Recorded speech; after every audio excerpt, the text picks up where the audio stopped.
அனைவருக்கும் வணக்கம். இந்த வீடியோவை பார்க்கக்கூடிய நிறைய பேர் சவுக்கு மீடியாவில் வரக்கூடிய வீடியோஸையும் பார்க்கக்கூடியவங்களா இருப்பீங்க. நானுமே அதில் வர வீடியோஸை முடிஞ்ச அளவுக்கு பார்ப்பேன்.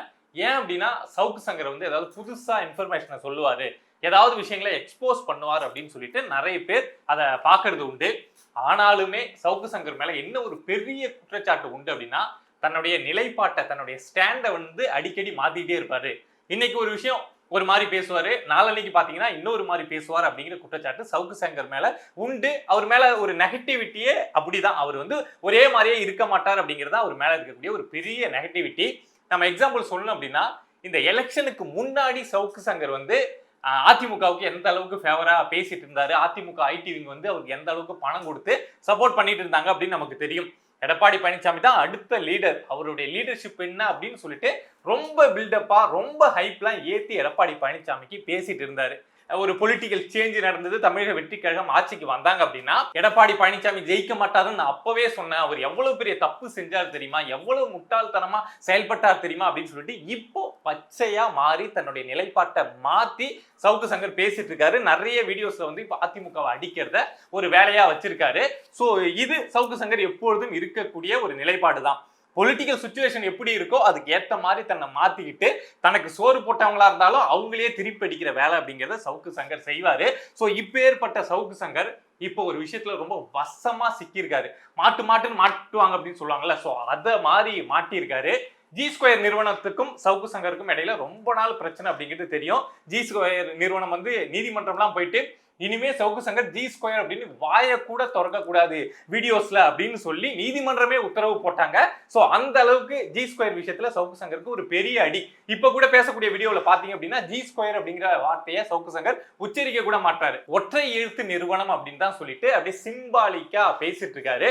சோ இந்த விஷயத்துல இப்ப சவுக்கு சங்கர் ரொம்ப மட்டமா மக்கள்கிட்ட மாட்டிக்கிற மாதிரி, அவர் மேல ஒரு மரியாதை இருக்குல்ல, சோ அதை கெடுத்துக்கிற மாதிரி இப்ப எக்ஸ்போஸ் ஆகி நிக்கிறாரு. ஃபர்ஸ்ட் விஷயம் என்ன அப்படின்னா, மோகன்குமார் அப்படிங்கிற ஒரு பினான்சியரை ஜி ஸ்கொயர் நிறுவனம் ஏமாத்திட்டாங்க அப்படின்னு சொல்லிட்டு தான் இப்போ இந்த விஷயம் வந்து சவுக்கு மீடியாவில் பேசி அவங்க ஏமாத்தினாங்களா நீ ஏமாத்துறியான்னு நான் சொல்றேன் அப்படின்னு சொல்லிட்டு தமிழ்நாடே மீடியாஸே எடுத்து இந்த விஷயத்த ரொம்ப கவர் பண்ணி பேசிட்டு இருக்காங்க.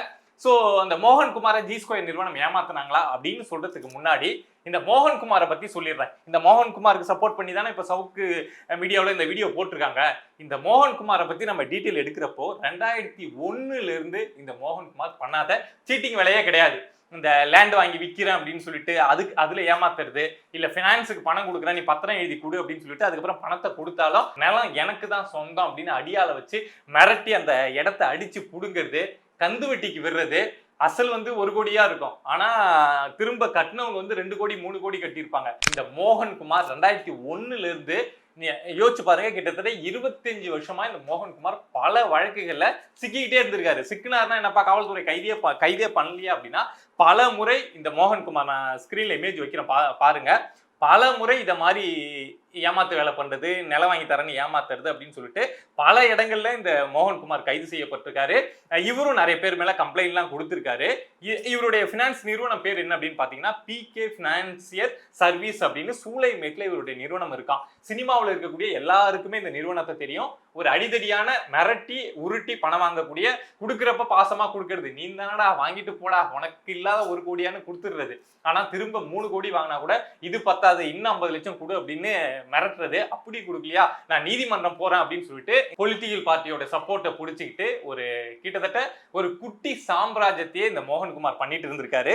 இது இல்லாம அமலாக்கத்துறை சோதனையும் இவருடைய இடத்துல நடந்திருக்கு. இத மாதிரி ஒரு ரியல் எஸ்டேட் பிசினஸ் பண்றவன் ஏமாத்துறவன், பினான்சிங் பண்றவன் ஏமாத்துறவன் என்னென்ன சட்ட சிக்கல்லாம் பண்ணுவானோ, எத்தனை முறை இந்த 25 வருஷத்துல ஜெயிலுக்கு போயிட்டு வர முடியுமோ அத்தனை முறையும் இந்த மோகன்குமார் வந்து ஜெயிலுக்கு போயிட்டு வந்திருக்காரு.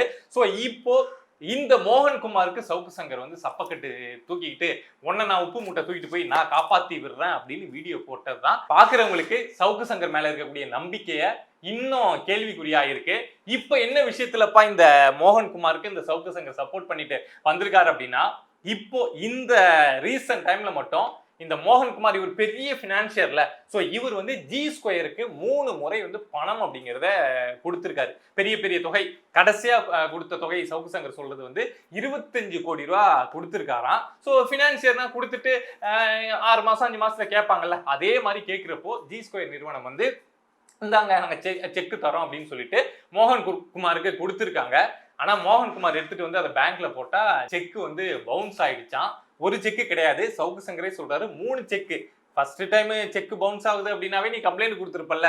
ஃபர்ஸ்ட் டைம் வேற ஒரு கடனுக்கு, ஒரே கடனுக்குன்னு சொல்ல, ஃபர்ஸ்ட் டைம் வாங்கின கடனுக்கு செக் பவுன்ஸ் ஆகுதான். சோ அதுக்கப்புறம் திரும்ப கடன் கொடுக்குறாராம். ஃபர்ஸ்ட் டைம் செக் பவுன்ஸ் ஆகி பிரச்சனை ஆச்சுன்னா திரும்ப வேணா கடன் கொடுப்பானா? திரும்ப 2வது முறையாவும் இந்த மோகன்குமார் கடன் கொடுக்குறாராம். சோ அப்பவும் செக் பவுன்ஸ் பிரச்சனை வருதான். சோ கடைசியா 25 கோடி வந்து இந்த மோகன்குமார் வந்து இந்த ஜி ஸ்கொயர் நிறுவனத்துக்கு கொடுத்தாராம். சோ அந்த ஜி ஸ்கொயர் நிறுவனம் கொடுத்த அந்த செக் வந்து இப்பயும் பவுன்ஸ் ஆயிடுச்சான். சோ இந்த மோகன்குமார் வந்து ரொம்ப அனாதையா நிக்கிறாரு. சவுக்கு சங்கர் இப்போ எடுத்து பேசிட்டு இருக்காரு.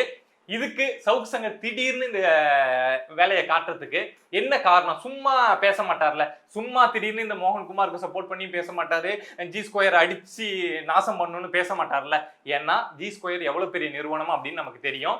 ஏன் அப்படின்னா சவுக்கு சங்கர் அவருடைய வாயாலேயே சொன்னதுதான் சபரீசன் தான் இதுக்கு பேக்கப், சபரீசன் தான் இதுல இன்வெஸ்ட் பண்ணியிருக்காரு அப்படின்னு சொல்லிட்டு நம்ம சவுக்கு சங்கரே ஆல்ரெடி திமுக ஆட்சியில பல முறை பேசியிருக்காரு. பட் இப்போ அவரு வாயாலே சொல்றாரு அவ்வளவு பெரிய நிறுவனம் சபரீசன் இன்வெஸ்ட் பண்ணியிருக்க அந்த நிறுவனம் வந்து இப்ப திவாலாக போகுது அப்படின்னு பேசிட்டு இருக்காரு. சவுக்கு சங்கருக்கு தனிப்பட்ட முறையில இந்த ஜி ஸ்கொயர் கூட என்ன பிரச்சனை அப்படின்னா நமக்கு தெரியும். திமுக ஆட்சியில ஜி ஸ்கொயரை வந்து கிட்டத்தட்ட பல கோடி பணம் கேட்டு மிரட்டி கடைசியா ஜி ஸ்கொயர் நிறுவனம் நாங்க கொடுக்கலாம் முடியாது, நீ என்ன வேணாலும் பேசிக்க, என்ன வேணாலும் அள்ளி விட்டுக்க, நாங்க நீதிமன்றம் போறோம் அப்படின்னு போனாங்க. அப்பவே சவுக்கு சங்கருக்கும் ஜி ஸ்கொயருக்கும் இடையில ஒரு பெரிய ஈகோ கிளாஷ் அப்படிங்கிறது வந்துருச்சு.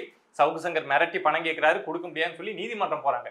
நீதிமன்றம் என்ன சொல்றாங்க அப்படின்னா இனிமே ஜி ஸ்கொயர்ங்கிற பேரையே நீ உச்சரிக்க கூடாது, எந்த வீடியோலையும் பேசக்கூடாது அப்படின்னு சொல்றாங்க. அதுல இருந்து சவுக்கு சங்கர் வந்து ஜி ஸ்கொயர் அப்படிங்கிற பேரையே யூஸ் பண்றதே கிடையாது. சோ அப்ப இருந்தே இந்த ஈகோ கிளாஷ் அப்படிங்கிறது இருந்துட்டு இருந்து. சோ ஜி ஸ்கொயரா சவுக்கா அப்படிங்கிற ஒரு மன விரோதம் இருந்தது. இப்போ ஆட்சி மாற்றம் வந்த உடனே இத மாதிரி நம்ம மோகன்குமார் அப்படிங்கிற ஒரு நபர், பினான்சியல் நபர் கிடைக்கிறாரு. சோ அவருக்கு ஒருவேளை உண்மையாலும் ஜி ஸ்கொயருக்கு அவருக்கு பணம் கொடுத்து செக் பவுன்ஸ் ஏதாவது நடந்திருக்கலாம். ஒரு பிசினஸ்ல இத மாதிரியான விஷயங்கள் நடக்கிறது இயல்புதான், அதை அவங்களே பேசி சரி பண்ணிப்பாங்க. ஆனா இந்த நேரத்துல உள்ள பூந்த சவுக்கு, மோகன்குமார் உன்னுடைய செக் பவுன்ஸ் ஆச்சா, நான் இந்த ஜி ஸ்கொயர் அடிக்கிறேன், அடிச்சு இதை மாதிரி உன்னை ஏமாத்திட்டாங்கன்னு நான் சவுக்கு மீடியாவில் கொண்டு வரேன், ஜி ஸ்கொயரை நான் டேமேஜ் பண்றேன், உனக்கு நான் சப்போர்ட்டா நிக்கிறேன், எனக்கு என்ன பண்ணும் அப்படின்னு இங்க மோகன்குமார் கிட்ட ஒரு பெரிய டீல் பேசிக்கிறது. இன்னொரு பக்கம் ஒரு வீடியோ ஜி ஸ்கொயர் அடிச்சு பேசுற மாதிரி போட்டுறது. ஜி ஸ்கொயர் வந்து ரொம்ப திவாலாகிற நிலைமையில இருக்கு, ஸோ இனிமே ஜி ஸ்கொயர் எழுந்திருக்காது, இதே பாருங்க இத்தனை செக் வந்து பவுன்ஸ் ஆகிருக்கு, இத்தனை பேர் இடம் வாங்கிட்டு கஷ்டப்பட்டு இருக்காங்க அப்படின்னு சொல்லி ஒரு வீடியோவை போட்டுட்டு அதுக்கப்புறம் ஜி ஸ்கொயர் கிட்ட பேசுறது. இதை பாத்தியா, நான் ஒரு வீடியோ போட்டேன், எவ்வளவு விஷயங்களை எடுத்து போட்டு வச்சிருக்கேன் பாத்தியா, ஒழுங்கா என் கூட காம்ப்ரமைஸ்க்கு வா, நான் கேட்கறத கொடுத்துட்டீங்கன்னா நான் ஜி ஸ்கொயரை தொட மாட்டேன், நீ இப்படியே இருந்துட்டு போ, இல்ல அப்படின்னா இப்படிதான் உன்னோட பிசினஸை காலி பண்ணும் அப்படின்னு சொல்லிட்டு அந்த நிறுவனத்துக்கிட்ட ஒரு டீல் பேசுறது. உண்மையாலும் ஜி ஸ்கொயர் தப்பு பண்றாங்க, ஜி ஸ்கொயர் அங்கங்க வாங்கி மக்களை ஏமாத்துறாங்கன்னா அதை வந்து வெளியே எக்ஸ்போஸ் பண்றதுல நம்ம குறுக்க நிக்க போறது கிடையாது. ஏன்னா ஜி ஸ்கொயர் சபரீசன் நம்ம மாமன் மச்சானா இல்ல நமக்கு திமுக பிடிக்குமா, திமுகனா நம்மளும் சேர்ந்துதான் அடிப்போம். ஆனா இத மாதிரி இந்த பக்கமும் மிரட்டி காசு வாங்கிக்கிறது, இந்த பக்கம் ஹெல்ப் கேட்டு வரவன்ட்டி மிரட்டி காசு வாங்கிட்டு ஆனா இதுல இந்த மோகன்குமாருக்கு என்ன கிடைக்கும் அப்படின்னா ஒண்ணும் கிடைக்காது. ஆனா ஜி ஸ்கொயர் வந்து ஒரு பெரிய நிறுவனம் அப்படிங்கிறதுனால நீ என்ன வேணாலும் பண்ணு, நான் சுப்ரீம் கோர்ட் வெளிக்கு வேணாலும் போய் பார்த்துப்போம், உன்னை லீகலா சந்திச்சுப்பேன் அப்படின்னு இதை ஃபேஸ் பண்ணிட்டு போயிடுவாங்க. ஆனா ஒரு சின்ன நிறுவனமா இருந்தாங்கன்னா இந்த சவுக்கு சங்கர் பேசுறதுக்கு பயந்துக்கிட்டு ஐயோ ஏதாவது பண்ணிட்டாருன்னா நம்ம பிசினஸ் பாதிக்கப்பட்டுருமே அப்படின்னு சொல்லிட்டு நாளைக்கு ஒரு காம்ப்ரமைஸ்க்கு போவாங்க.